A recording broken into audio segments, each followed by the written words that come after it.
আসসালামু আলাইকুম, welcome back to my blog. আজকে ভিডিওটা একরকম করার প্ল্যান ছিল, বাট অন্যরকম হয়ে যায়। আমি আমার ফার্স্ট স্যালারি পেয়েছি, ভাবলাম একটা রেস্টুরেন্টে খেতে যাই এবং সেখানে প্রাইস কেমন, টেস্ট কেমন, সব কিছু তোমাদের সাথে শেয়ার করব। তো এখানে অস্ট্রেলিয়াতে চাইনিজ, জাপানিজ এবং কোরিয়ান রেস্টুরেন্টগুলোর খাবারগুলো এভাবে বাইরে ডিসপ্লে করে রাখে, দেখতে তো খুবই সুন্দর, বাট একটাও হালাল না, সো খেতে পারিনি। দেন আমি রেস্টুরেন্ট খুঁজছিলাম, সেই ঘুরে আমি আমার ভার্সিটির পাশেই একটা রেস্টুরেন্ট পাই, দ্য সাম্বল। এটা একটা ইন্দোনেশিয়ান রেস্টুরেন্ট এবং খাবারগুলো হালাল। সো এখান থেকে আমি নাসি গোরেন অর্ডার করি। $22 চিকেন নাসি গোরেন ছিল। আমি খুবই টেনশনে ছিলাম টেস্ট কেমন হবে, কারণ অস্ট্রেলিয়ান খাবারের যে টেস্ট, সেটা আমার টেস্ট বাটের সাথে একদমই যায় না। কোনো খাবারই আমার তেমন ভালো লাগে না। সো আমি খুবই ভয়ে ছিলাম এটা জানি কেমন হয়। তো খাওয়ার পরে তো অসম্ভব মজা লাগে, মানে দেখতে যেমন সুন্দর, খেতেও খুবই মজা ছিল। সাথে এটা চিপস ছিল, চিপসটাও খুব ক্রিস্পি এবং টেস্টটা খুবই অন্যরকম ছিল।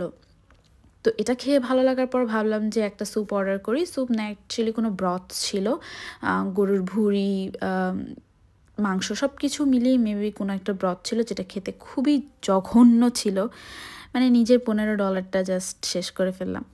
তো আবার কি করলাম, ড্রিঙ্কস খেতে গেলাম। তো আমি আমার ফ্রেন্ড দুজনই আমরা lychee lime, jasmine coconut milk, আরেকজন taro fresh milk with black pearl নিই।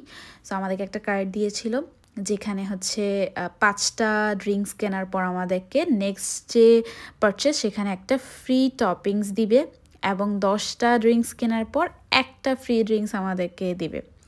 তো এইগুলো দেখে আমরা মজা নিচ্ছিলাম। আমাদের ড্রিঙ্কসগুলো নেওয়ার পর যাচ্ছি। আমি টারো ফ্রেশ মিল্কটা নিই, এটার ফ্লেভার খুবই মজা ছিল, রিচ ছিল এবং ক্রিমি ছিল।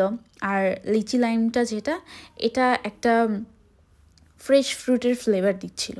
তো আজকের ভিডিওটা এই পর্যন্তই রাখার প্ল্যান ছিল, বাট দেন যেটা হয় যে বাসায় যাওয়ার পর আপু প্ল্যান করে আমরা ওলঙ্গন সিটিতে যাব ঘুরতে।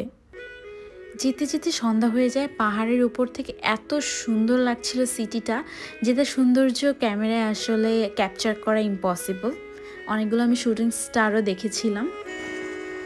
তাকে অল্প কাছে ডাকছি, আর আগলে আগলে রাখছি, তবু অল্পে হারাচ্ছি আবার। বাসায় এসে সবাই পিৎজা খাবো। ভাইয়া খুবই ভালো পিৎজা বানাতে পারে। সো পিৎজার সবগুলো টপিংস রেডি করছিলাম। ভাইয়া এদিক দিয়ে ডো এবং সস রেডি করেছে। আমাদের মোটামুটি পিৎজা রেডি। এখন জাস্ট উপরে চিজ দিয়ে বেক করার জন্য ওভেনে দিয়ে দিব। খুবই সুন্দর হয়েছিল পিৎজাটা, দেখতে খুবই ডেলিশিয়াস লাগছিল। পাইনাপেল এর আগে আমি কখনো পিৎজাতে খাইনি, বাট খুবই ভালো টেস্ট ছিল এবং ক্রাস্টটা খুবই ক্রিস্পি ছিল। আমি তো ভাবছি ভাইয়ার থেকে আমি পিৎজাটা বানানো শিখে নিব। থ্যাংক ইউ ভাইয়াকে এত মজার একটা পিৎজা খাওয়ানো। তো আজকের ভিডিও এই পর্যন্ত, আশা করি সবার ভালো লেগেছে এবং যারা শেষ পর্যন্ত দেখেছে তাদের জন্য অনেক অনেক থ্যাংক ইউ।